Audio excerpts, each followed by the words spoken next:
I'm really excited to announce that I will be holding my first ever and highly curated group coaching program, Idea to Draft Accelerator. The program begins this September 2023, will run for 6 months, and I will be all in it with you. You'll have direct access to me and my team.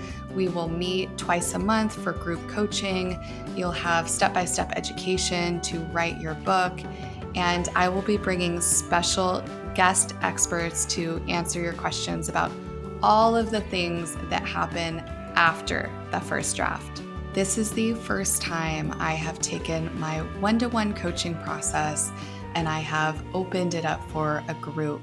I have personally authored or ghostwritten 17 books over my 14 years in the publishing industry, and I have a wealth of knowledge not only on the book writing process, which is my core area of expertise, but also on building an author platform, publicity, marketing, all things books.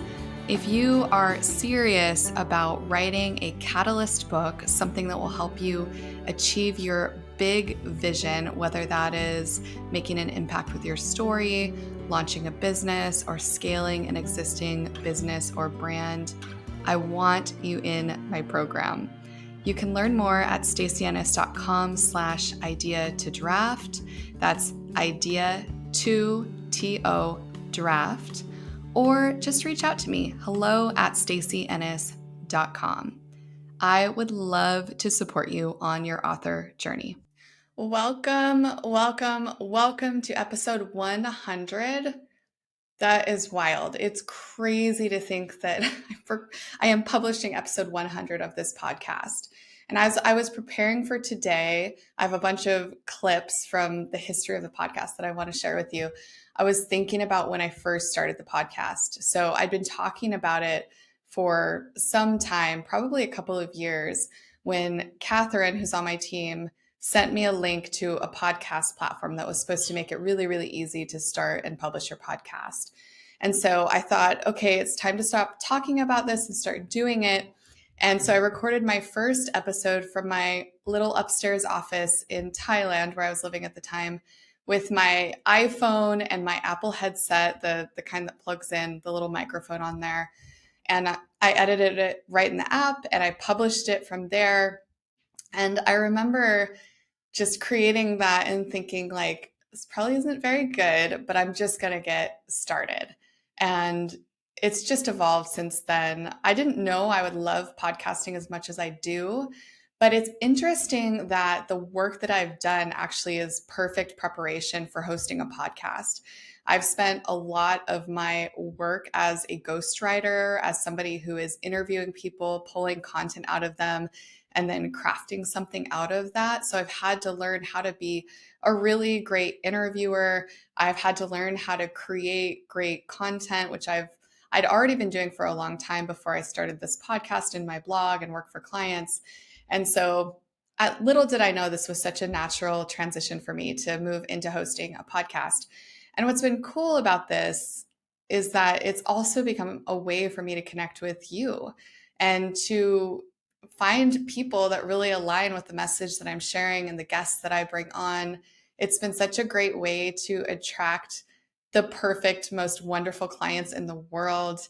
I've been amazed at just the number of people that let me know that this has made an impact on them in some way. And I try really hard on this podcast to inform, so be really educational, provide information, but also just to share a little bit behind the scenes of what it's like to run a location independent business, what it's like to write books, and just bringing on experts that I feel like are the best in the world. They're the best at what they do, and they have been amazing. And I have had such an amazing time recording my solo episodes just like this one. My vision for this podcast is just to grow more and to reach more people.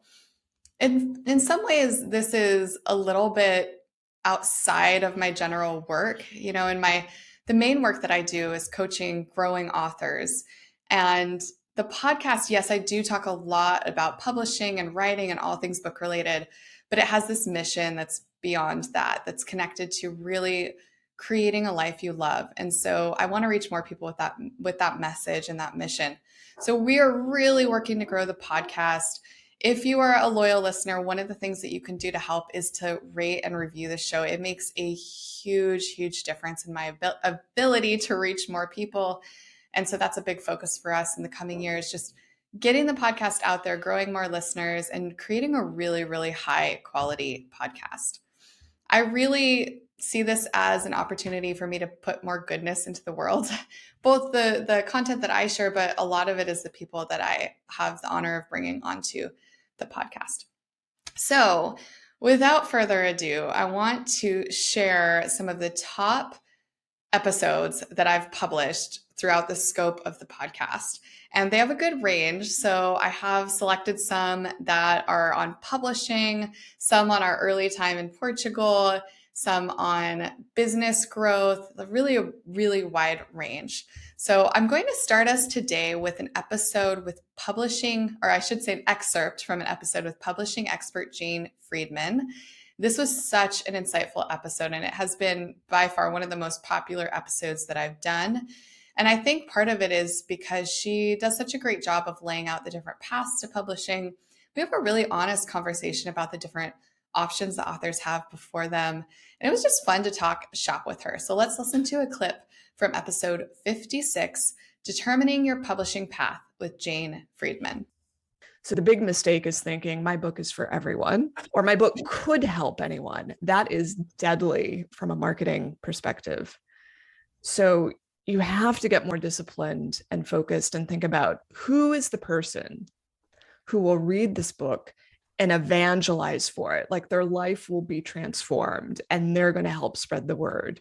That's the audience you want to focus on for your first steps. You need to reach those passionate people who can then be your army in spreading the word and helping sell the book. Because most books don't get big or they don't have success until the readers start doing some of the marketing for you.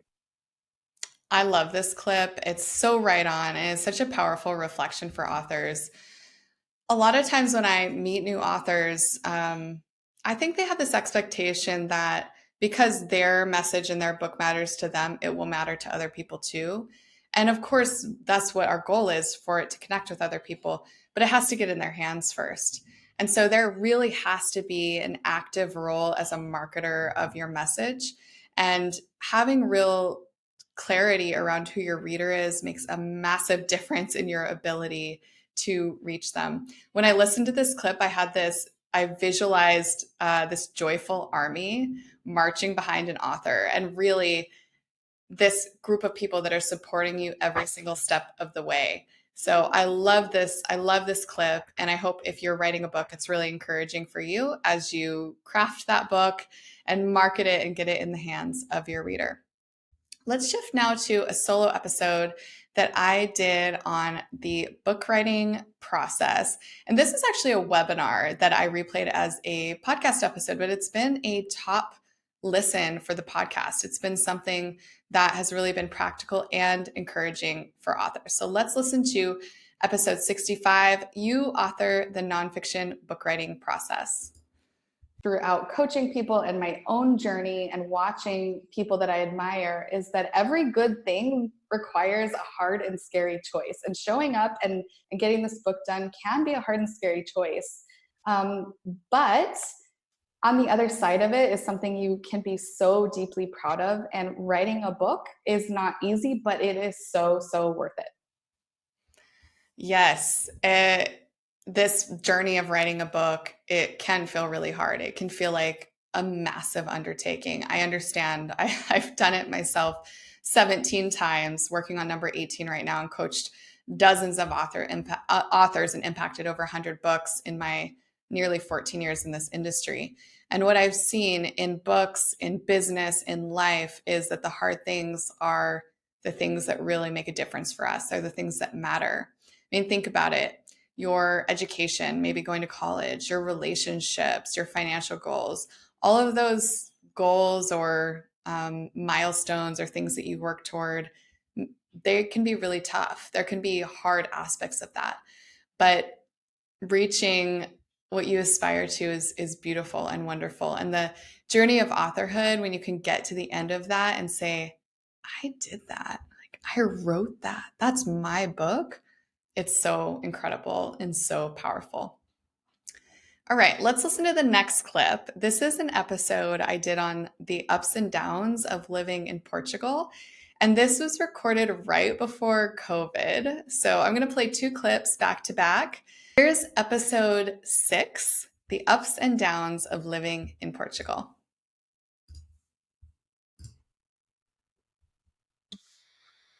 Another real challenge for me, especially as a location independent worker, as somebody who really, really heavily relies on the internet to make a living, has been the lack of reliable internet.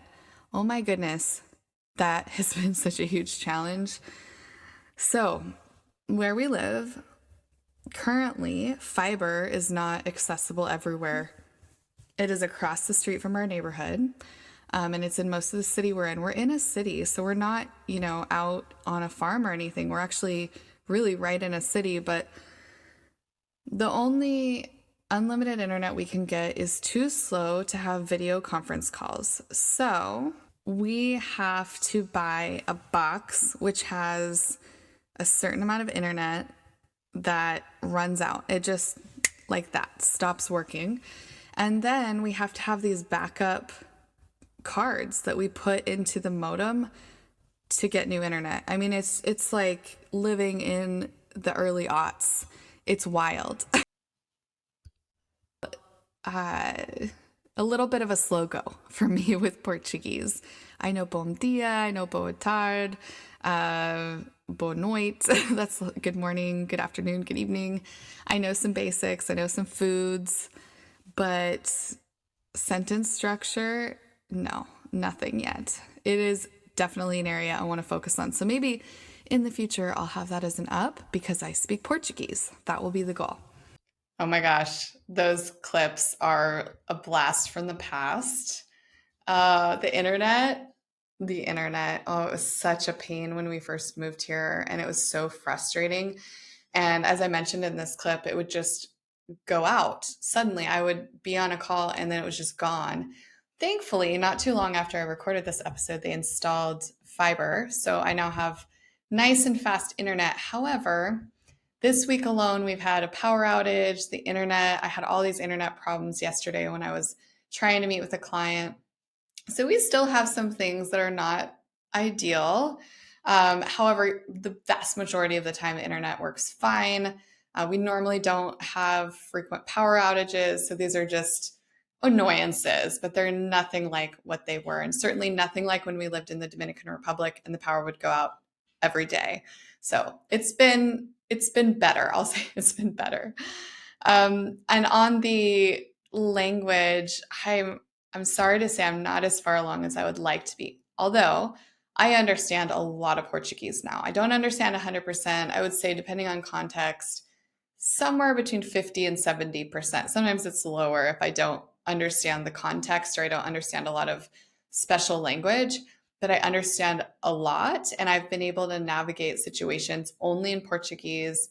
Not too long ago, I did a visa appointment for our family only in Portuguese. I'm sure I sounded terrible. My expressive language is not great, but I can understand a lot. So that's good. I'm getting there. But I really should have made more progress by now. And it's a big goal of mine this coming year to learn. I did hear somewhere that Portuguese is the second hardest language in the world to learn. I should fact check that, but I believe it without fact checking it. All right, let's listen now to, those are some downs. Let's listen to an up clip. All right, let's talk lifestyle. This is probably one of my very favorite things about living in Portugal, and especially in southern Portugal. Fitness, healthy food, access to nature, the 2-hour period in the middle of the day when everybody just chills out and eats lunch. I mean, amazing. There is value placed on health and wellness here that I don't see in other parts of the world. I think it's maybe a European thing. I don't know, but I like it. Yes, I will thumbs up the lifestyle still. I would say it's even better for me now than it was when we first moved here. I think for me, it's been such a good counterbalance from the American hustle culture that I grew up in. And the European lifestyle is much more, I would say, spacious, and there's more time off, and family time is really really valued. I won't say I'm immune from that hustle mentality. I think it's kind of inside of me. I'm not sure I can ever totally get rid of that, but it's been really great to be in a place where just there's more ease to life. I would also say that there's much less kind of consumerism here. I feel less pressure to I don't feel like I'm comparing myself to other people, which I certainly did more when I lived in the US. As much as I don't want to, it's kind of natural that everybody's kind of living in a similar way, and so it's really easy to go, oh, why do they have this and I don't, or why are they making that choice and I'm not. Here everybody has such different cultures that they're bringing in the expat community, and I just Portuguese culture in general, I don't feel like it has that same level of consumerism that we have back in the US, which I really really appreciate that. We feel really at home here. We feel really aligned with this place. We feel really peaceful. I feel like our access to food, healthy food, has gotten even better. We've learned where to have adventures, what beaches to go to. It's awesome. So right now we have no plans to leave. We're really really loving our life here. Okay, let's switch gears here and listen to two clips from my client and published author, Amy Lofco, on what she learned from publishing her first book. So I'm going to play two clips back to back here. The book was the start, not the product or the end. And that's what I've found most amazing about it, is that it ended up being the start of the journey, as opposed to here's my finished product, ta-da. It really became, now this is the driving force behind the work that I do and the way that I serve people and the way I want to impact the world. It's staying in your zone of genius, staying in what you love and what you're passionate about, and outsourcing the rest of that, knowing that it's going to pay off because you can show up more engaged, because you have the energy for all that you're doing and all the messages that you're delivering, because they really do matter. They matter to other people and how they're going to live their lives. I love these so much. And in the first clip, she talks about how the book was really the beginning for her. And I love that framing because a lot of times, for those of us who aspire to authorhood, we see the book as the end goal. But I see a book as a catalyst. It's a thing that spurs you toward that next thing that you want to achieve, whether it's having an impact with your message or knowledge or story, or it's launching a business or brand, or it's getting into speaking, really commanding that keynote stage and getting those invitations. That book can be such a powerful catalyst for that. And I think too that a lot of times it's so easy to anchor to that physical end product of the book as the goal, is the ultimate completion. But what I find that the authors that I work with, whether one-to-one coaching or in my programs, is that the journey becomes maybe the most important part. The journey and the unfolding after the journey. The book is obviously an amazing thing to complete. It's incredible to get to hold your book in your hands and know that you did that you created that. But I think what's more incredible is what that book opens up for you in the future. In the second clip, Amy talked a little bit about outsourcing, and I really appreciate her pointing that out because, especially when you are in that next phase, and even along the way of writing your book, but when you get into that next phase and you really need to build your author platform or you're growing your business, being able to delegate and outsource and bring other people in to help you amplify your mission, your message, and allow you to step into that zone of genius, you'll just find that it has an energetic shift and that you're able to show up in more of your fullness and really step into that potential, that purpose that you're meant to. Okay, on to a solo episode in which I answered some questions. So here is episode number 71. Ask Stacy your writing and publishing questions answered. The biggest pro of publishing, the thing that lights me up, that gets me out of bed in the morning, that keeps me doing what I do, is that writing a book for many of us is achieving a dream. The dream might be to be an author, or it might be to impact lives. And this is a catalyst for that. And so if that is on your heart and your soul, and you feel that is the direction that you're meant to go, just know that you can do it. You can. It takes effort over time. That effort can be easier with support, like a program or like a coach, but you can do it. One of the things that I try to do in this podcast is provide encouragement and normalize greatness.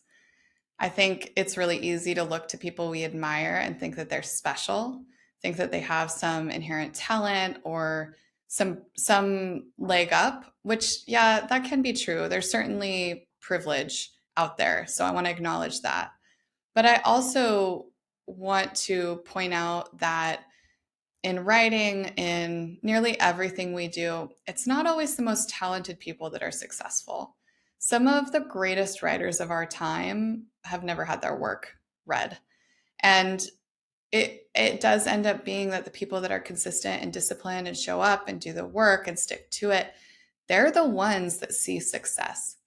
So I want to encourage you with this idea that you absolutely can achieve whatever dream it is that you've set for yourself, whether it's writing a book, moving abroad, starting a business, launching a brand, making an impact with your story or your message. I really hope this clip encouraged you today to make your dream happen. Let's listen now to an episode that I did with Robin Bethel on my team. Here's episode number 76, Working with a Ghostwriter, Why, What, How, and How Much with Robin Bethel. The beauty of giving shape to what's inside you with a book. And I just love the way that that's said. What do you mean by it? Can you explain that for our viewers and listeners? Sure. Well, I feel like each of us has this really stunning inherent goodness and beauty inside of us, and we each have our own gifts, and these gifts flow from all that's inside. There's a David Whyte quote that I really love that hopefully I get it right, but a line from his poem, What to Remember on Waking. And he says, "To be human is to become visible while carrying what is hidden as a gift to others." And I feel like that line speaks to what I mean as well. A book's certainly not the only way to extend what's inside of us out into the world, but it is a really beautiful way. So beautifully said. Doesn't Robin have such a calming presence as well? I really love this idea of extending what's inside of us out into the world.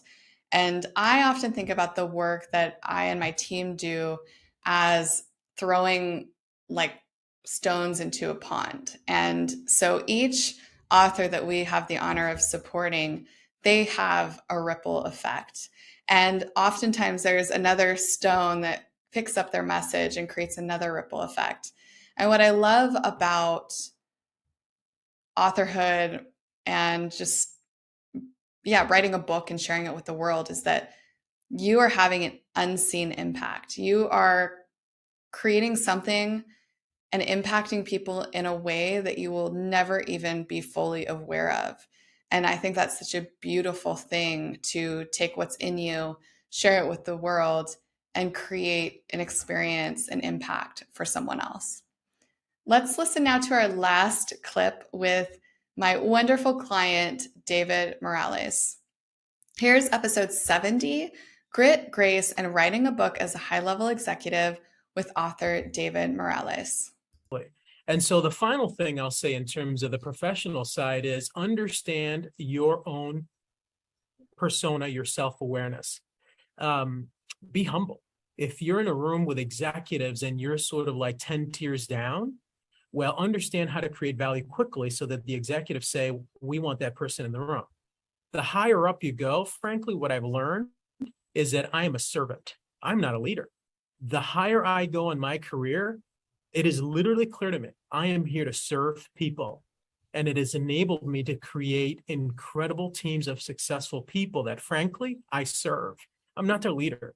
I'm their servant.